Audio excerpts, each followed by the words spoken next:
of being worshipping community. You are our God who has created us, redeemed us, and has been sustaining us in spite of the challenges and the giants that we face in life. This morning, as we look into your word, O Lord, we pray that you would enlighten us and equip us. To that extent, we commit all of us and ask this prayer in the sweet name of our Lord and Savior Jesus Christ. Amen. One very common thing in our Christian life is facing challenges or facing giants. మన యొక్క క్రైస్తవ విశ్వాస జీవితంలో సర్వసాధారణంగా మనం ఎదుర్కొంటున్నటువంటి సవాల్ ఏంటంటే అనేక సార్లు అజానుబాహువులు లేదా ఎంతో పెద్దవాటిని మనము ఎదుర్కోవటం చాలా కష్టమవుతుంటుంది. We cannot complain that there is no conflict. There is lot of comfort. We cannot say that because Christian calling itself, the very calling involves battle. పోరాటము లేదు అని ఏ విశ్వాసి కూడా చెప్పలేడు. సాధారణంగా ప్రతి ఒక్క విశ్వాస జీవితంలో పోరాటాలు అనేవి మనం చూస్తూ ఉన్నాం, ఉంటాయి కూడా. But that's not a sad news, in fact, but that's an exciting one. We are excited to have battles because we just don't face it all alone, but there is somebody with us all the time. పోరాటాలు ఉండటం అనేది విచారకరమేమీ కాదు, కానీ విశ్వాసులమైన మనకు అది ఎంతో మరి సవాలైనప్పటికీ కూడా దాని విషయమై మనం అంతా విచారించవలసిన పని లేదు, ఎందుకంటే మనం ఒంటరిగా వాటిని మనం ఎదుర్కోవట్లేదు. We will study this morning a Sunday school lesson, David and Goliath, from 1 Samuel 17th chapter. ఈ ఉదయకాలమందు సండే స్కూల్లో మనందరం విన్నటువంటి ఆ యొక్క పాఠము దావీదు గొల్యాతులు గురించి దైవ గ్రంథంలో మనం చదువుకుందాం. So this is how the story goes. Israelites, their king was Saul, and Philistines, they both were involved in a battle. సమూయేలు గ్రంథం 17వ అధ్యాయంలో మనకందరికీ తెలుసు, ఫిలిస్తీయులకి ఇశ్రాయేలులకి అక్కడ జరుగుతున్నటువంటి పోరాటం మనకు తెలుసు.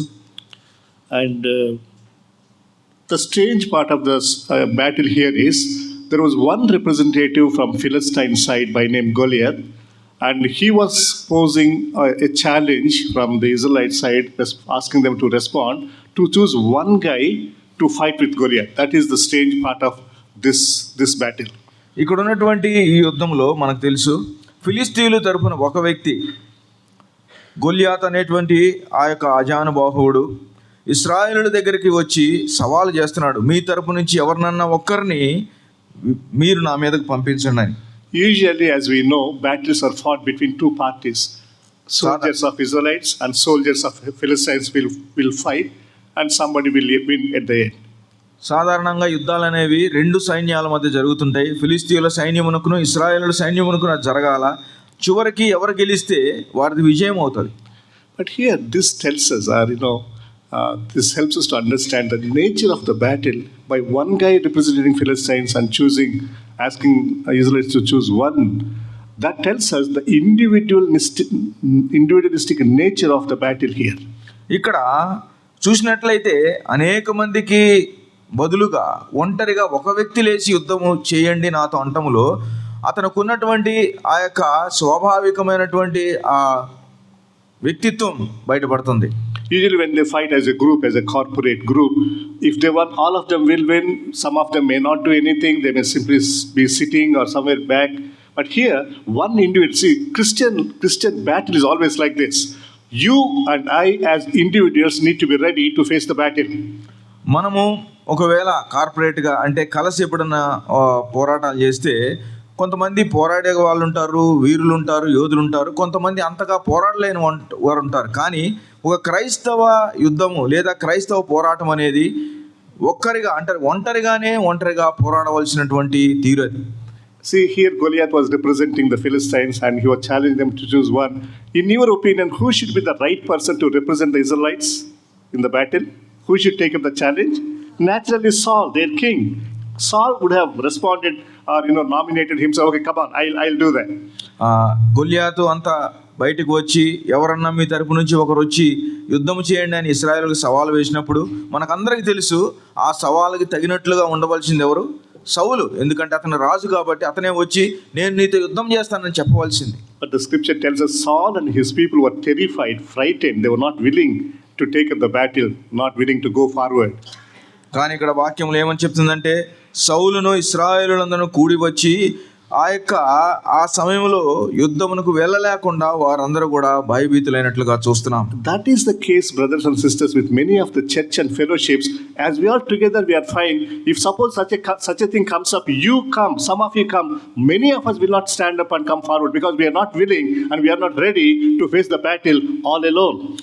సహోదరులారా, సాధారణంగా విశ్వాసులమైన మనకు ఎట్లా ఉంటుందని అంటే సమాజంగా కూడినప్పుడు ఎటువంటి యుద్ధాలైనా పోరాటాలైనా వస్తే అందరం కలిసి మనం ఒకవేళ పోరాడతామేమో, కానీ వ్యక్తిగతంగా సాతానుడు నేను ఒంటరితనంలో వాడు ఎదుర్కొంటే నీ పరిస్థితి ఏమవుతుంది? And then what was the reason and what was the motivation for David to nominate himself or to come forward to face the battle? What was the reason for that? Why should he come?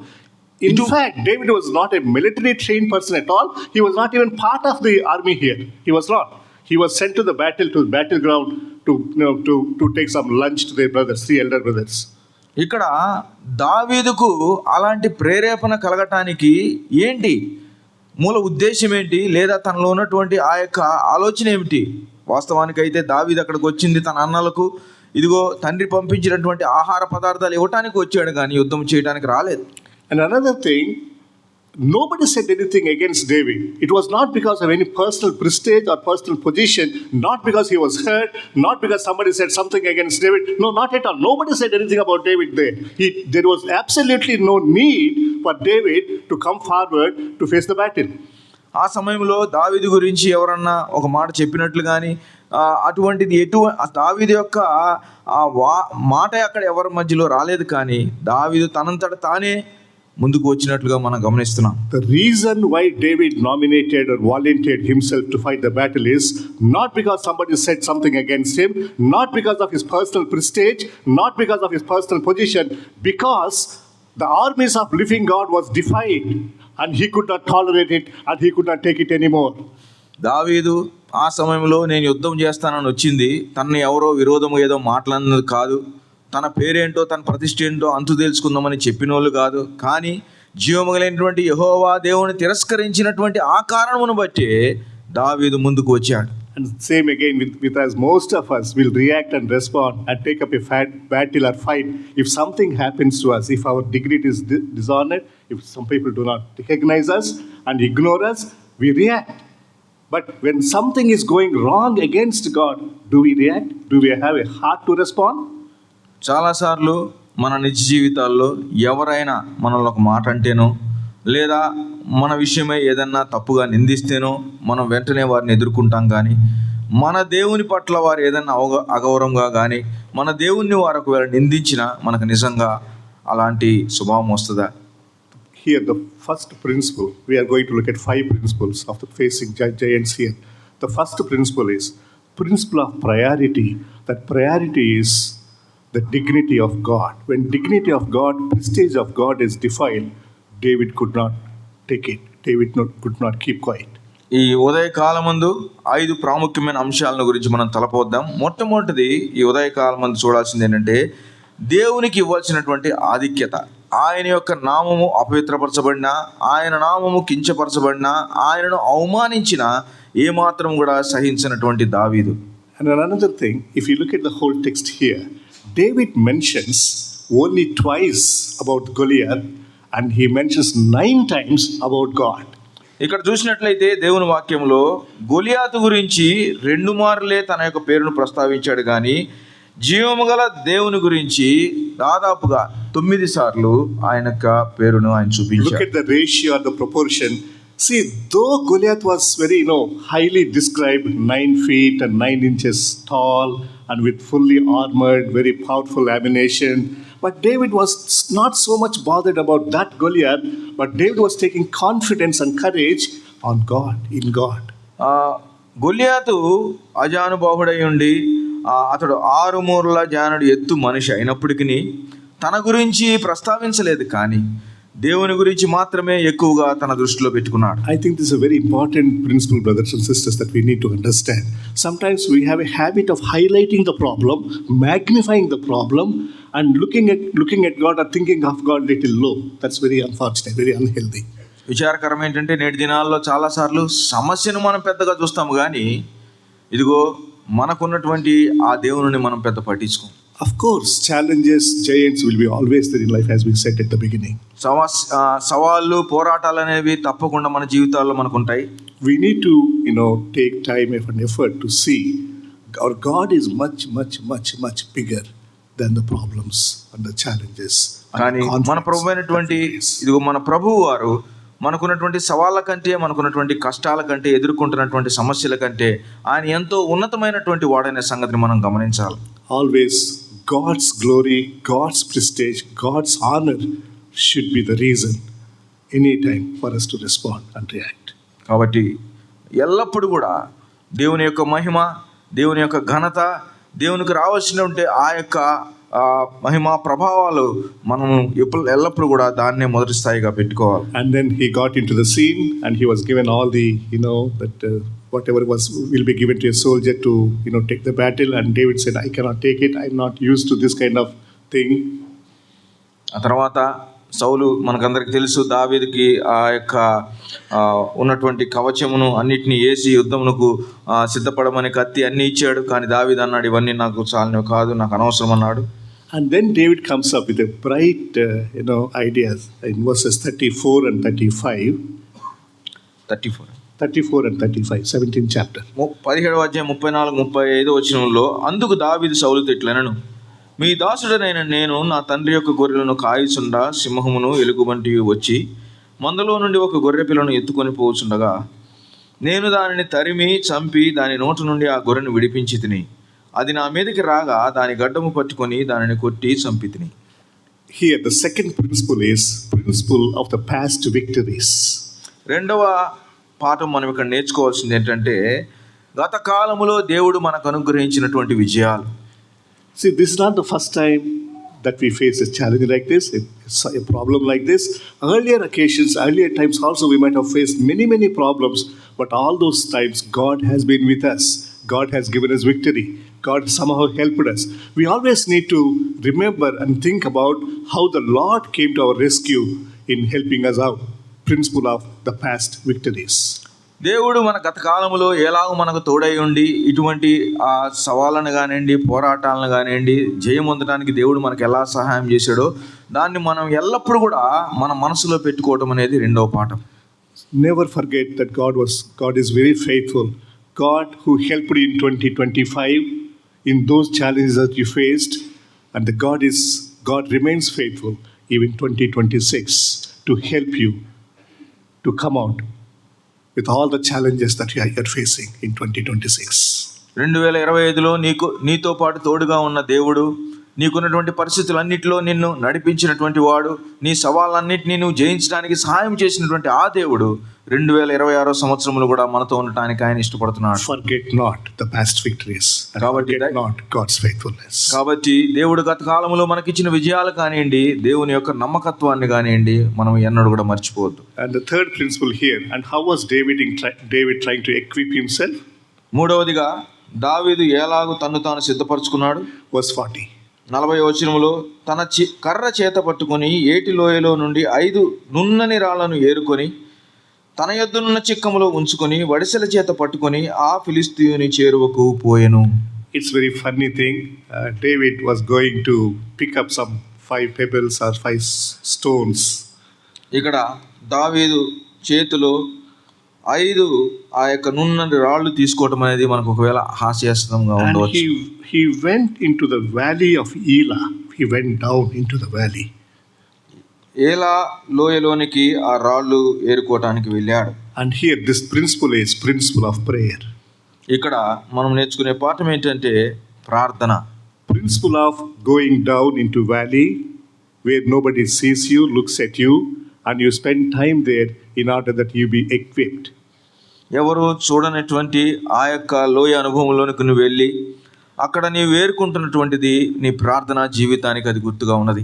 Before you come up publicly, before you come out and face the problem in publicly, you better go down onto your knees into the valley of Elah. And that is where we will be enough armored or equipped in order that we will be ready to face the battle publicly.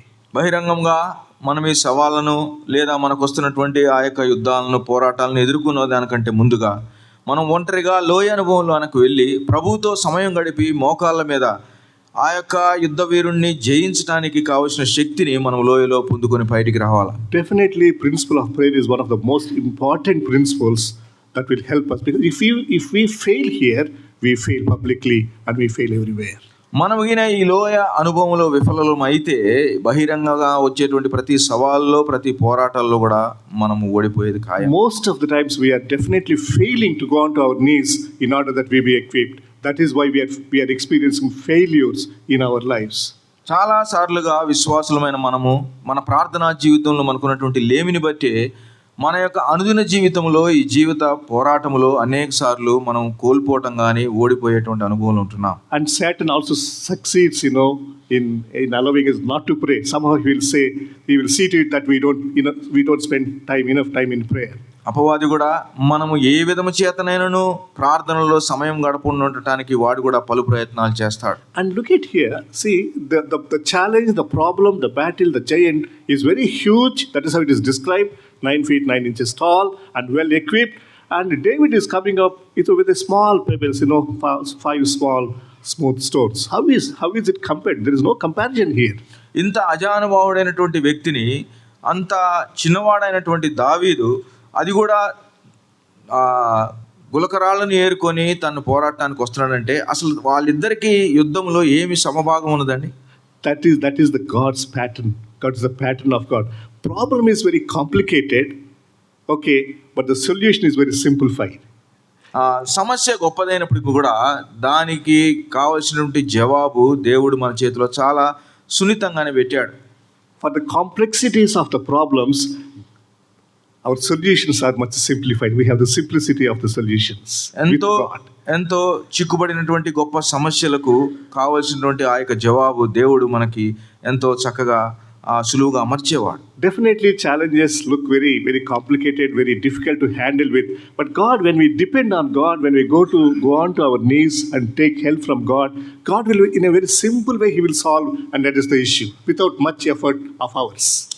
చాలాసార్లు మన సవాళ్ళు ఎంతో జటిలమైనవిగా ఉంటాయి, కానీ మనం ప్రభు దగ్గరికి వెళ్ళి ప్రభు చెంత మనం సమయం గడిపినప్పుడు మోకాళ్ళ మీద ఆయన దగ్గర మనం వేడుకున్నప్పుడు తప్పకుండా వాటికి దేవుడు ఎంతో సునాయాసంగా వాటి మీద మనకు విజయాన్ని ఇస్తాడు.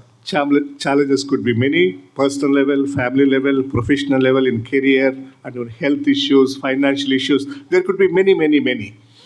సవాళ్ళు అనేవి వ్యక్తిగతంగా రావచ్చు, కుటుంబ పరంగా రావచ్చు, సామాజికంగా రావచ్చు, ఉద్యోగపరంగా, ఆర్థిక పరంగా ఎన్నో రకాలుగా ఉండవచ్చు. But when you keep all these things in the hands of God, take the matters to God in prayer, and it is God who will fight for us in a very, very easy way, in a very unexpected way.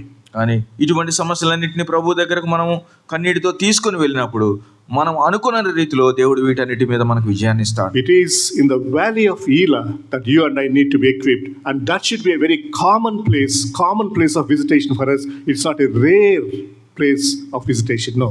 ఇదిగో ఆ ఏలాలో అనుభవం అనేది సాధారణముగా ఏ పోరాటాన్ని మనం జయించాలన్నా ప్రతి ఒక్క విశ్వాసికి అక్కడే విజయం మనం పొందుకోగలం. Even in the life of the Lord Jesus Christ, God has that regular habit of taking matters to God the Father. ప్రభువైన యేసుక్రీస్తు వారి లోక యాత్రలో చేసిన జీవితంలో కూడా ఆయన ఈ యొక్క ఒంటరి సమయంలో వెళ్ళి ప్రార్థించేటువంటి వానిగా మనం గమనించగలం. In Gethsemane, Garden of Gethsemane, the Lord Jesus went into Garden of Gethsemane to spend time with God, with the Father, and that was where Jesus was equipped enough in order that He would take up the cross, Golgotha. కల్వరిలో ఆ భయంకరమైనటువంటి ఆ యొక్క మరణమును ఆయన అనుభవించక ముందు గెత్సేమనే వనములో ఆయన తండ్రితో ప్రార్థించడానికి, తండ్రికి తన యొక్క ఆత్మను అప్పగించుకోవడానికి అక్కడికి వెళ్ళినట్లుగా మనం గమనించుకోవాలి. It was in Garden of Gethsemane that the Lord Jesus fought the fight, and he got the victory on the cross at Golgotha. Golgotha మీద ఆయన విజయం పొందటానికి ముందు మెట్టుగా గెత్సెమనే వనంలో ఆయన చేసిన ప్రార్థనగా మనం గమనించాలి. If we do not have Gethsemane experiences, it will be very difficult to face the fight and the battle at Golgotha and the cross. మన జీవితాల్లో ఈ గెత్సెమనే అనుభవాలు లేకపోతే ఆ కలువరి శిలువల గొల్గొతాలో ఉన్నటువంటి ఆ యొక్క ఘోరమైనటువంటి ఆ యొక్క మరణమును జయించకుండా ఉంటాం మనం. Brothers and sisters, let Gethsemane be our common place of visitation. It's a regular place of visitation where we spend enough time with the Lord and where we will be well armored and well equipped. కాబట్టి గెత్సెమనే ఆ యొక్క ప్రార్థన అనుభవంలో మనకు అవసరమైనటువంటి ఆ యొక్క కవచమును కానివ్వండి, లేకపోతే ఆ సవాళ్ళకి యుద్ధాలకు అవసరమైనటువంటి ప్రతి సామాగ్రిని కూడా దేవుడు మనకు అనుగ్రహిస్తాడు. No matter what kind of situation you are going through and what kind of challenge you are facing at all levels, personal, family, career, professional, but God is with us. God will equip us. God will help us to face the giants that we have in life. కానీ నువ్వు ఈ ఉదయకాలమందు ఎటువంటి వ్యక్తిగత సమస్యలు కానివ్వండి, లేదా ఎవరికి చెప్పుకోలేని సమస్యలు గుండా, ఎటువంటి సమస్య గుండా వెళ్తున్నా మన ప్రభువు వారు నీకు అవసరమైన ప్రతి దాన్ని అనుగ్రహించడానికి ఆయన సిద్ధంగా ఉన్నాడు. And David exhibits another characteristics in verse 48.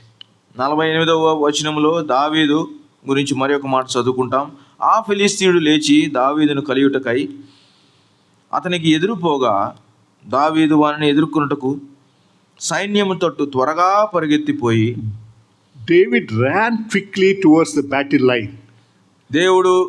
దావీదు సైన్యమును తట్టు త్వరగా పరిగెత్తుకుని వెళ్ళాడు. Suppose if we are involved in that kind of situation, what do we usually do? We run away from the battle line. Nobody would run towards the battle line. మనమేగిన అటువంటి ఆ యొక్క స్థానంలో ఉన్నట్లయితే సాధారణంగా మనం యుద్ధం వైపు పరిగెత్తాం, కానీ యుద్ధం నుంచి దూరంగా పరిగెడతాం. See, all these 40 days, Goliath was so passionate, was so challenging, so throwing a lot of challenge. He was very ferocious. Here in verse 48, David seems to be exhibiting more ferociousness than Goliath here. 40 దినాలు ప్రతి దినము కూడా ఉదయకాలం ముందు లేచి గొల్లియాతు ఇశ్రాయేలును సవాల్ చేస్తూ వచ్చాడు. ఎవరు వస్తారా నా మీదకి, రండి రండి అనుకుంటా. కానీ ఇక్కడ చూసినట్లయితే దావీదు ఎంతో ఆవేశంతో, ఎంతో ఆ తొందరతో ఆ యొక్క యుద్ధంలో ఎదుర్కోవాలని పరిగెడుతున్నాడు. Here the principle is principle of passion. He was running towards the battle passionately. As we said earlier, it's all because of God and for God's glory and God's prestige. ఇక్కడ దావీదు ఎంతో ఆశతో ఆయన పరిగెడుతున్నట్టుగా మనం చూడగలం. ఎందుకంటే దేవుని మహిమ కొరకై, దేవుని నామ ఘనత కొరకై, దేవుని కొరకై అతడు ఆ యొక్క యుద్ధం వైపు పరిగెడుతున్నట్టు చూడగలం. And we can see that such a passion and passionate involvement in the ministry in missionaries. We had in the youth camp, Santosh was sharing his missionary testimony. Santosh is from Adilabad. His father is from Adilabad, wife is from Moinabad, and he went into Bhutan to serve the Lord. Youth క్యాంపులో brother Santosh గారు తన యొక్క సాక్ష్యం చెప్తున్నప్పుడు ఆయన ఆదిలాబాద్ వాస్తవ్యుడు అయినప్పుడు కూడా భూటాన్లో వెళ్ళి దేవుని పరిచర్యను కొనసాగిస్తున్నాడు. We could see the kind of passion that he had for the ministry, for the mission work. ఇదిగో లోకంలో ఉన్నటువంటి నశించు ఆత్మల పట్ల తనకున్నటువంటి ఆశను మనం గమనించగలం. So we need to exhibit, or we need to have that sort of passion for God's prestige and God's honor. దేవుని యొక్క మహిమ కొరకై, దేవుని యొక్క ఘనత కొరకై అటువంటి ఆశ మనకు ఉండాలి. David was running towards the battle line. అప్పుడు యుద్ధం వైపు మనం పరిగెత్తగలం. Many a times again, Satan plays a very active role in making us cool, lukewarm. There is no passion in our hearts, either for love towards God or for his ministry.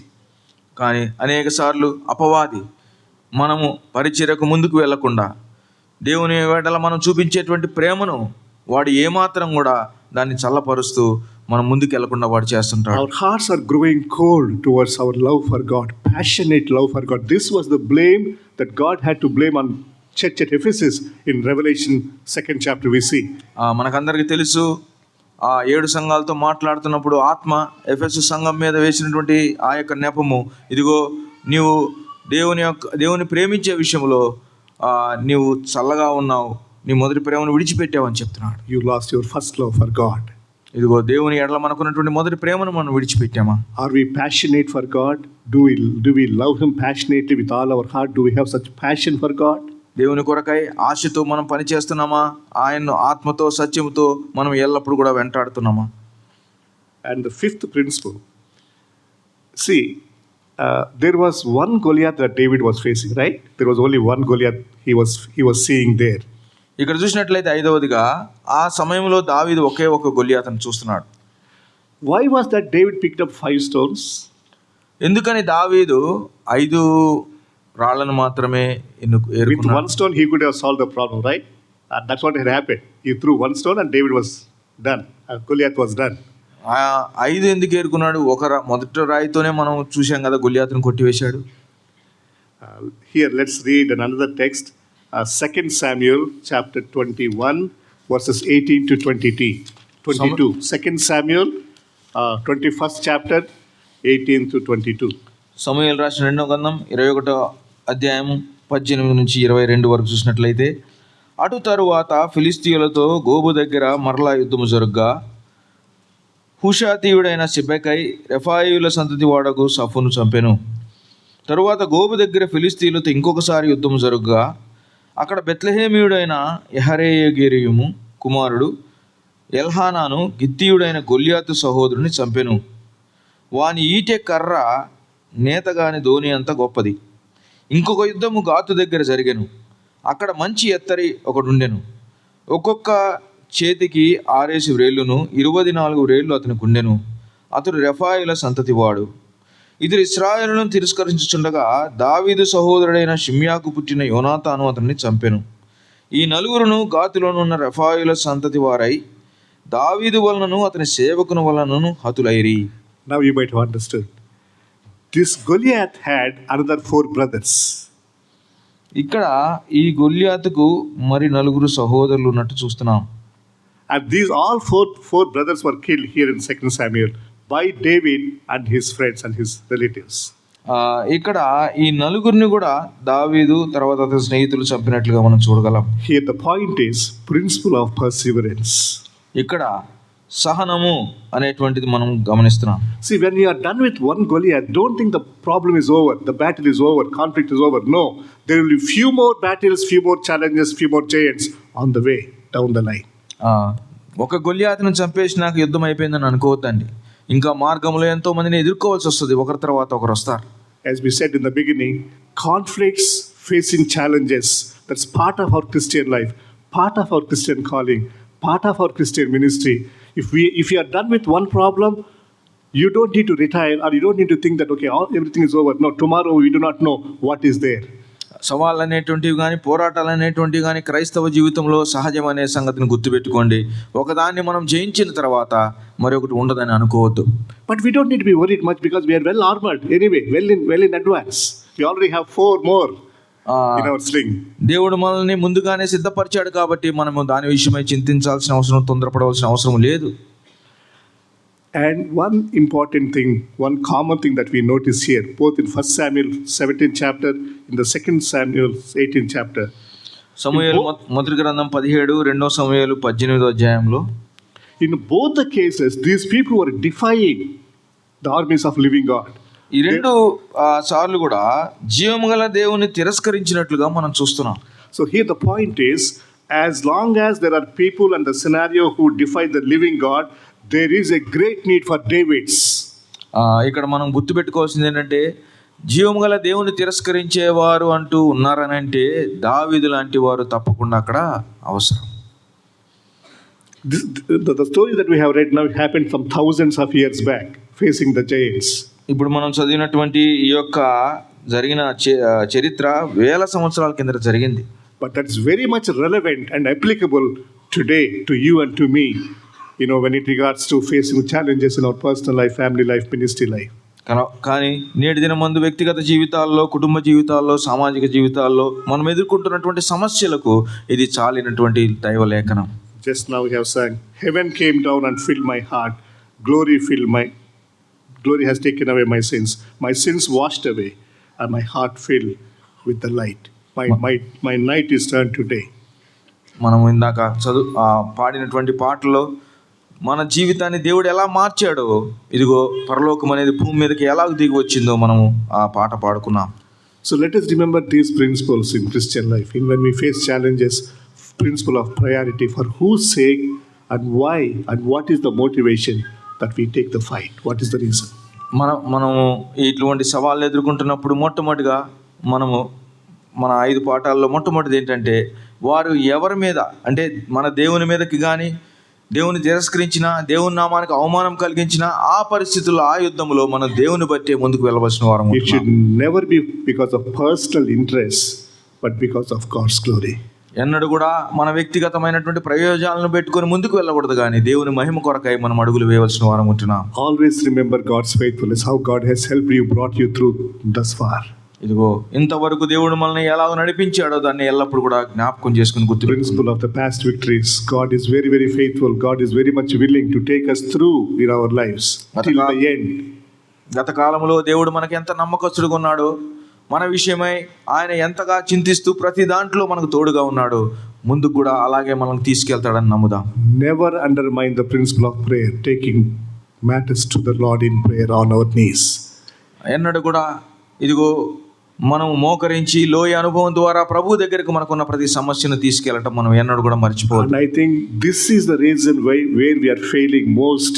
Because we are failing here, we are failing in many other areas. Whatever challenge that you have, whatever problem that you have, learn to take it to the Lord in prayer. మనకి ఎటువంటి సవాలు ఉన్నప్పటికీ, ఎటువంటి సమస్య ఉన్నప్పటికీ మొట్టమొదటిగా ప్రభు దగ్గరికి మనం మోకాళ్ళ మీద తీసుకుని వెళ్దాం. Be passionate for the Lord. Let not your heart grow cold in loving Him when it comes to love Him.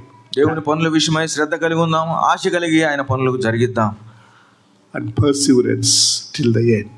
చివరిగా సహనం కలిగి ఉందాం. And God is with us. He will never leave us. ఆయన మనతో ఉన్నాడు, ఎన్నడూ మనల్ని విడిచిపెట్టడు. And God wants to celebrate that victory along with us. దేవుడు ఇదిగో ఆ యొక్క విజయాన్ని మనతో పాటు కలిసి ఆయన ఉత్సవంగా జరుపుకోవాలనుకుంటున్నాడు. Let's pray. ప్రార్థన చేసుకుందాం.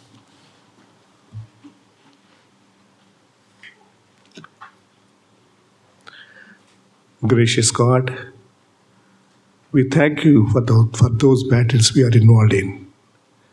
Battles, challenges, and giants are very, very common in our lives. In some way or the other, Satan is always there to attack us. And Lord, it is always we as individuals need to be ready. Help me, help us as individuals to be well armored and well equipped. And when you are with us, O Lord, it is a victorious journey. Lord, let not our hearts grow cold when it comes to loving you. Help us to love you and help us to be passionate about your glory, O Lord, about your prestige and about your honor. We may have such passionate love, passionate commitment for you. Even with those things that are on our way down the line, O Lord, we pray that help us to be perseverant, to continue, go on till our death, till you come. May we go on, O Lord, may we march on as soldiers for you. Grant us that heart, O God, and may we enjoy facing these challenges, Father. It's all for your own glory, for your sake, not for my sake and for our sake. At the end, O Lord, Christ crucified may be glorified. People may see you, and God may be honored and glorified, O Father, through whatever we do. To that extent, we commit all of us and ask this prayer in the name of our Lord and Savior, Jesus Christ. Now may the grace of our Lord Jesus Christ, love of God the Father, strengthening presence of the Spirit of God abide with us now and forevermore.